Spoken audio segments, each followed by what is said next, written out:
Welcome to this special bonus episode of the Passive House Podcast.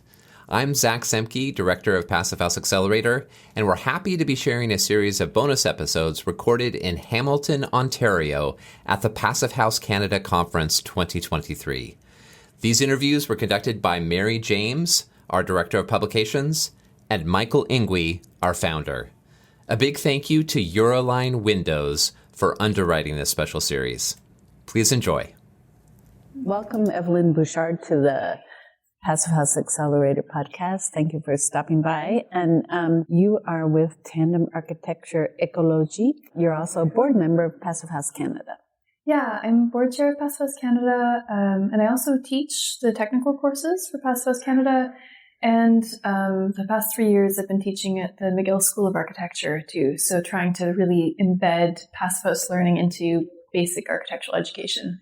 Wow, that's very exciting. Yeah, it's been really exciting getting them to draw wall sections and talking about compactness and all that good stuff.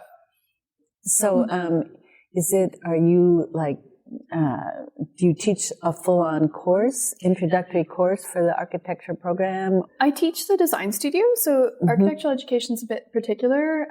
Studio takes up 2 full days a week, at least at McGill, and so we give them a design problem and get them to work on it. So most recently I was working with students who are about to graduate, so at that point they can essentially develop we're doing affordable housing, so they're given a real site, and they have a whole semester to develop a scheme on that, and our focus was sustainability, affordability, and building Passive House into that.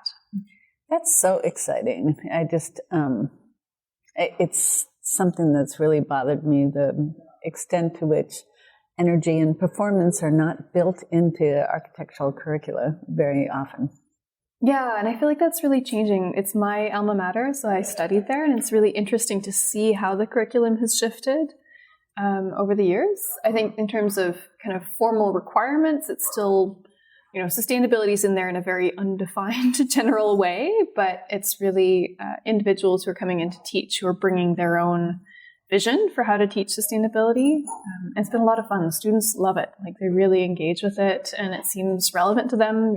They hear about this stuff on the news all the time and want to feel empowered to do something about it. That's great. And you are, of course, based in Montreal, I understand. Almost. No? I am actually based about an hour south of Montreal, right at where the Quebec border meets New York State and Vermont. So I'm rural, but it's just under an hour for me to get to the university. So a manageable commute in an electric vehicle. Well, so basically, I'm interested in the question of how are you trying to get Passive House more attention in Quebec? Because my understanding is you have a Passive House, or you're working on building a Passive House for yourself, but still there aren't a lot of certified Passive Houses in Quebec, are there? Yeah, so I live in the second certified Passive House in Quebec. Someone beat me to the punch. I think it was in 2015 or 16. There is an Enerfit project in Montreal. Kudos to them for starting with a retrofit. It's a bold move. I got my house certificate last week, so it's pretty fresh still. Oh, congratulations. Thank you.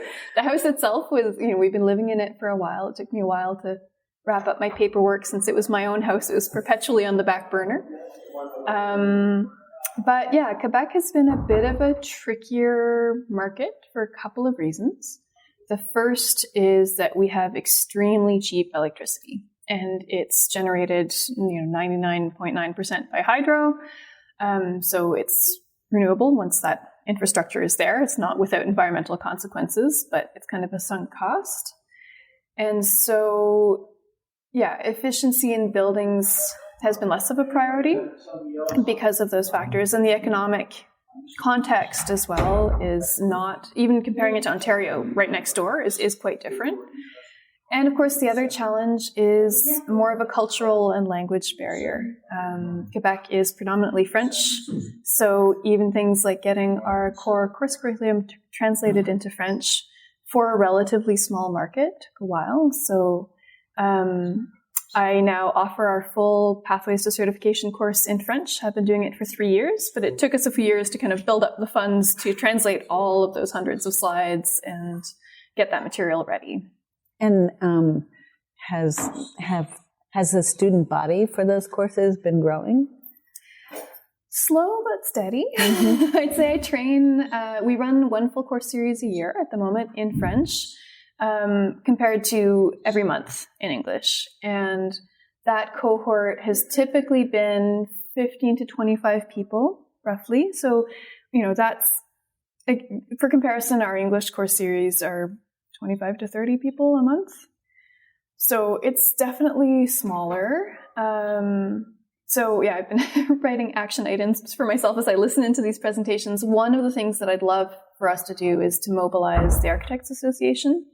In Ontario, the OAA, the Ontario Architects Association, declared the climate emergency a public health issue and a public health and safety issue, which it certainly is. Which it certainly is, absolutely. But it gave them, it made it part of their scope, essentially, to tackle that. So now everything they do is through the lens of climate stability. Their conference materials, how they award, awards to projects.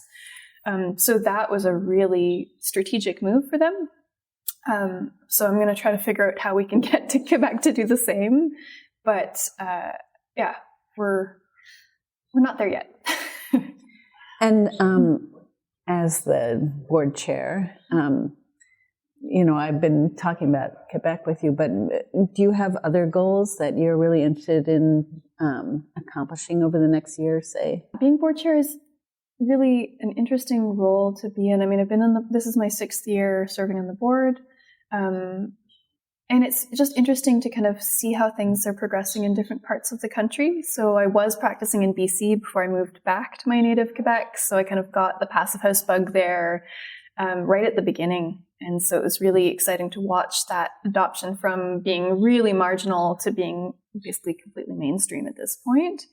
And so I've been wanting to see that proliferate everywhere else. And Ontario seems to be on a good path. And we're starting to see Atlantic Canada stepping up as well. So I think it's just about trying to figure out where the obstacles lie. And they're a little different for different areas.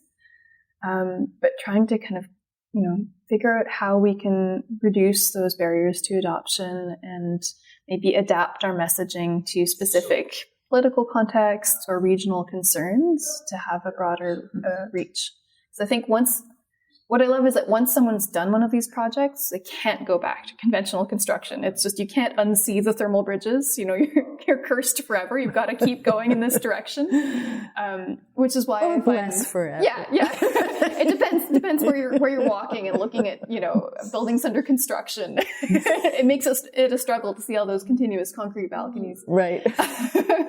But I think that's why I do education, because it just feels like, if I'm just doing it through my practice, I love practice. I love being on construction sites. I love doing the problem solving, but it's one building at a time.